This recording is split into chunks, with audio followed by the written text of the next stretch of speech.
నెల్లూరు నగర వైఎస్ఆర్ కాంగ్రెస్ పార్టీ అధ్యక్షుడు, senior corporator, నా చిరకాల మిత్రుడు బొబ్బుల శ్రీనివాస్ యాదవ్, ఈనాడు రాష్ట్ర మంత్రివర్యులు పొంగూరు నారాయణ గారి సమక్షంలో, అదేవిధంగా అటు వేమిరెడ్డి విజయభాస్కర్ రెడ్డి గారు, ఒట్టూరు సంపత్రాజు గారు, వీళ్ళందరితో కలిసి వారి సమక్షంలో తెలుగుదేశం పార్టీలో చేరిన దానికి చాలా సంతోషంగా ఉంది.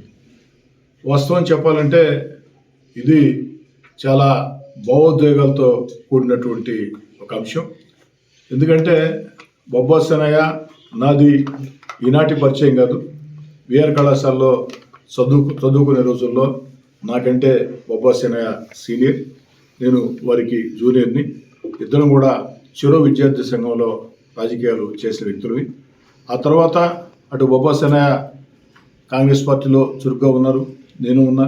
తర్వాత ఇద్దరం వైఎస్ఆర్ కాంగ్రెస్ పార్టీలోకి రావటం కూడా జరిగింది.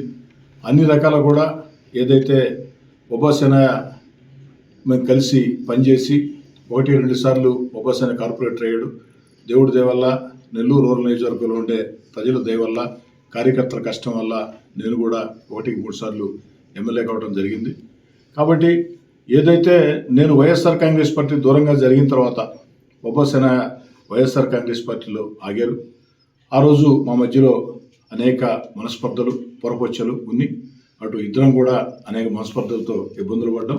కానీ ఏదేమైనా మళ్ళీ నా మిత్రుడు తిరిగి తెలుగుదేశం పార్టీలో చేరిన దానికి, పొంగూరు నారాయణ గారి సమక్షంలో చేరిన దానికి, నాతో కలిసి రూరల్ నియోజకవర్గంలో వారు కార్పొరేటర్, నాతో కలిసి పనిచేసేదానికి ఒక మంచి మనసుతో వచ్చిన దానికి మనస్ఫూర్తిగా నిండు మనసుతో స్వాగతిస్తూ ఉన్నా. ప్రత్యేకంగా నేనే చెప్పాను వేమిరెడ్డి విజయభాస్కర్ రెడ్డికి, నారాయణ సార్కి, అందరూ కూడా అన్ని రకాల కూడా కలిసి పనిచేస్తాం, మీకు ఎలాంటి ఇబ్బంది ఉండదు.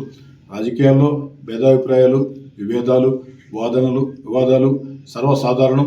అంతిమంగా అందరం కూడా ఒక మంచి నిర్ణయం తీసుకొని కలిసి పనిచేసేదానికి బొబ్బా సేనయ్యతో నాకు ఎలాంటి ఇబ్బంది లేదని కూడా స్పష్టంగా చెప్పడం జరిగింది. అదే రకంగా ముందుకి వెళుతామని చెప్పి అన్ని రకాల కూడా నా చిరకాల మిత్రుడు బొబ్బుల శ్రీనివాస్ యాదవ్ని అన్ని రకాల కూడా స్థానిక శాసనసభ్యుడిగా ప్రోత్సహిస్తానని చెప్పని మాట ఇస్తూ మరోసారి పార్టీలోకి వారిని సాదరంగా స్వాగతం పలుకుతూ శాలువతో సత్కరించింది. 2 సార్లు వైఎస్ఆర్సీపీ తరఫున ఇక్కడ 37వ వార్డులో కార్పొరేటర్ గెలిచాను. నా మిత్రుడు కోటరెడ్డి శ్రీధర్ రెడ్డి గారు ఎమ్మెల్యేగా వైఎస్ఆర్సీపీలో 2 సార్లు గెలిచి ఆయన పార్టీ మారే పరిస్థితిలో నేను వైఎస్ఆర్సీపీలోనే ఉండిపోవడం జరిగింది. తర్వాత చాలా పరిణామాలు జరిగి తర్వాత తెలుగుదేశం గెలవడం జరిగింది. అయినా నేను వైఎస్ఆర్సీపీలోనే ఉన్నాను. కానీ ఇప్పుడుండే పరిస్థితుల్లో డివిజన్ కానీ చుట్టుపక్కల కానీ నాకు సంబంధించిన ఏదైనా డెవలప్మెంట్ చేసుకోవాలంటే డెవలప్ అయ్యే పరిస్థితిలో లేదు. డివిజన్లో కూడా ఇంకా కొన్ని కార్యక్రమాలు అట్లాగే నిలిచిపోయినాయి. ఆ పరిస్థితిలో నేను ఈరోజు పొంగూరు నారాయణ గారు, అలాగే నా ప్రియమిత్రుడు కోటరెడ్డి శ్రీధర్ రెడ్డి గారు ఇద్దరితో కలిసి మనస్ఫూర్తిగా పనిచేయాలని నిర్ణయించుకొని టీడీపీలో చేరడం జరిగింది.